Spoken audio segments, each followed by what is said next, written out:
नमस्कार दोस्तों। FMDA few minutes doctor Ajay में आपका स्वागत है। आज मैं आपके सामने यूनिवर्सिटी ऑफ पीटर्सबर्ग में कोरोना वायरस के खिलाफ जो वैक्सीन बनाई है, जिसका नाम पिटकोवैक रखा गया है, उसके बारे में उसके पूरी डिटेल आज आपको बताऊंगा। कैसे बनी, उसमें क्या है और वो कब तक बाज़ार में आने वाली है। दोस्तों, 2 अप्रैल 2020 को यूनिवर्सिटी ऑफ पीटर्सबर्ग के स्कूल ऑफ मेडिसिन ने एक अनाउंसमेंट किया कि वो कोरोना वायरस के अगेंस्ट उन्होंने एक वैक्सीन बना ली है। और उस वैक्सीन का दोस्तों जब इन्होंने परीक्षण किया चूहों के ऊपर, तो उन्होंने ये पाया कि इसने वैक्सीन ने जब इसको चूहों के अंदर दी गई तो बहुत अधिक मात्रा में कोरोना वायरस के अगेंस्ट इसने कार्य किया और बहुत अधिक मात्रा में एंटीबॉडीज़ बनाई, जिससे कि कोरोना वायरस जो कि चूहों के अंदर था वो उसको ख़त्म करने में सक्षम हुई। इस वैक्सीन का जो सबसे बड़ा पार्ट है कि ये बहुत ही एक अजीब टेक्नोलॉजी से बनाई गई है और उंगली के आगे के एक छोटे हिस्से के बराबर एक पैच के द्वारा ये दी जाएगी। और ये सभी जो है लैंसेट जो मेडिकल जर्नल है उसका बायो मेडिसिन के अंदर ये पीटर्सबर्ग यूनिवर्सिटी के वैज्ञानिकों द्वारा ये पब्लिश किया गया। इस वैक्सीन का नाम उन्होंने पिटकोवैक रखा है क्योंकि ये यूनिवर्सिटी ऑफ पीटर्सबर्ग के वैज्ञानिकों द्वारा इजाद की गई है और इसकी खोज की गई है। अब इस वैक्सीन के बारे में जो खास बात है वो मैं आपको बताना चाहूँगा कि पिटकोवैक वैक्सीन के द्वारा जो पैदा हुई एंटीबॉडीज़ या शरीर की प्रतिरोधक शक्ति है वो कोरोना वायरस की स्पाइक प्रोटीन के विरुद्ध काम करती है और कोरोना वायरस को जो है एंटीबॉडीज़ ये उसको मार डालती हैं। अब ये वैक्सीन दी कैसे जाएगी? ये पिटकोवैक्स वैक्सीन जो कि अभी जिसकी खोज की गई है, ये एक उंगली के आगे का जो हिस्सा होता है उसके बराबर छोटे से एक पैच में दी जाएगी और उस पैच को एक बैंडेड की तरह जो व्यक्ति है उसके शरीर पर चिपका दिया जाएगा। और इस टेक्नोलॉजी का नाम वैज्ञानिकों ने बताया है कि इस टेक्नोलॉजी का नाम है माइक्रो नीडल एरे टेक्नोलॉजी। अब माइक्रो नीडल एरे टेक्नोलॉजी क्या है? बेसिकली ये माइक्रो एरे टेक्नोलॉजी ये है कि उंगली के छोटे हिस्से के बराबर उस पैच में 400 बारीक सुइयां या नीडल्स होंगी जो कि आर्टिफिशियली लैब के अंदर बनाई गई हैं वायरस की स्पाइक प्रोटीन और शुगर के द्वारा। तो ये जो 400 सुइयां हैं ये शुगर और वायरस की स्पाइक प्रोटीन जो कि आर्टिफिशियली लैब में तैयार की गई है उसके द्वारा ये बनाई गई हैं।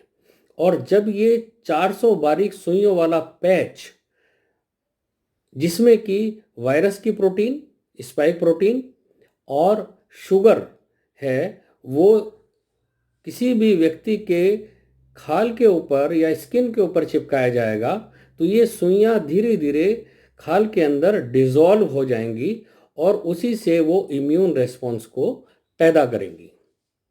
सबसे बड़ी खास बात दोस्तों इसमें ये है कि ये जो वैक्सीन देने का जो तरीका है ये पूरी तरह से पेनलेस है। इसमें दर्द बिल्कुल भी व्यक्ति को नहीं होगा। अब एक और सबसे बड़ी जो खास बात इस वैक्सीन के अंदर है जो और अन्य वैक्सीन में नहीं होती वो ये है कि इस वैक्सीन को रूम टेम्परेचर पर रखा जा सकता है और रूम टेम्परेचर पर ही इसको ट्रांसपोर्ट किया जा सकता है। कमरे के तापमान पर रखे जाने वाली ये वैक्सीन एक अद्भुत वैक्सीन है क्योंकि इस वैक्सीन के लिए रखने के लिए कोई रेफ्रिजरेशन की ज़रूरत नहीं है और इसको ट्रांसपोर्ट करने के लिए एक जगह से दूसरी जगह ले जाने के लिए भी किसी कोल्ड चेन मेंटेनेंस की आवश्यकता नहीं होगी। इसलिए ये एक अपने आप में एक बहुत बड़ी खूबी है इस वैक्सीन के अंदर। अब इस वैक्सीन को जब चूहों के ऊपर इसका परिणाम देखा गया तो वैज्ञानिकों ने क्या पाया, वो बहुत ही शानदार नतीजे मिले। जब चूहों को इस वैक्सीन का पैच लगाया गया जिसमें कि 400 नीडल्स होती हैं, उस पैच को लगाने के मात्र 2 हफ्ते के बाद ही उन चूहों के शरीर के अंदर अत्यधिक मात्रा में प्रतिरोधक शक्ति आई कोरोना वायरस के विरुद्ध, और उसने अत्यधिक मात्रा में एंटीबॉडीज बनाई जो कि कोरोना वायरस को मारने में सक्षम थी। एक और बहुत इंपॉर्टेंट बात इस वैक्सीन के अंदर जो वैज्ञानिकों ने बताई है वो ये बताई है कि जो पिटकोवैक वैक्सीन है इसको गामा विकिरण द्वारा या गामा रे रेडिएशन के द्वारा स्टरलाइज किया जा सकता है, और ये खूबी इसको ह्यूमंस के अंदर या मनुष्यों के अंदर उपयोगी होने के अनुकूल बनाती है। इसलिए ये वैक्सीन ह्यूमंस में इस्तेमाल की जा सकती है। अब बहुत खास बात सुनिए, कोई कंफ्यूजन नहीं होना चाहिए क्योंकि ये वैक्सीन की डिस्कवरी हो चुकी है, चूहों के ऊपर इसका टेस्ट किया जा चुका है, लेकिन ये अभी मार्केट में आने वाली नहीं है। इसका कारण ये है कि जब भी कोई वैक्सीन बनती है तो उसका ह्यूमंस के ऊपर ट्रायल किया जाता है। अमेरिका के अंदर इस ट्रायल को करने के लिए यूनिवर्सिटी ऑफ पीटर्सबर्ग के वैज्ञानिकों ने यूएस एफडीए के को अगले माह अप्लाई करना है, और उसके अप्लाई करने के बाद जैसा कि वैज्ञानिकों का मानना है कि ये वैक्सीन अप्लाई करने के लगभग 1 साल तक मानवों पर परीक्षण होगा, उसमें ज़्यादा समय भी लग सकता है, और उसके बाद फिर ये वैक्सीन बाजार में आएगी। तो जहाँ तक उम्मीद है कि ये शानदार पिटकोवैक वैक्सीन अगले वर्ष तक मार्केट में आ सकती है। लेकिन वैज्ञानिकों का ये भी मानना है कि अभी कोरोना वायरस के पेंडेमिक को देखते हुए यूएस एफडीए अगर इसे जल्दी लाने का प्लान कर सकता है तो और जल्दी भी ये वैक्सीन आ सकती है। धन्यवाद दोस्तों, आप इस इंफॉर्मेशन पर पूरी तरह रिलाई कर सकते हैं क्योंकि ये इंफॉर्मेशन यूनिवर्सिटी ऑफ पीटर्सबर्ग के द्वारा दी गई इंफॉर्मेशन के आधार पर है और ये पूरी तरह से रिलायबल है। धन्यवाद दोस्तों,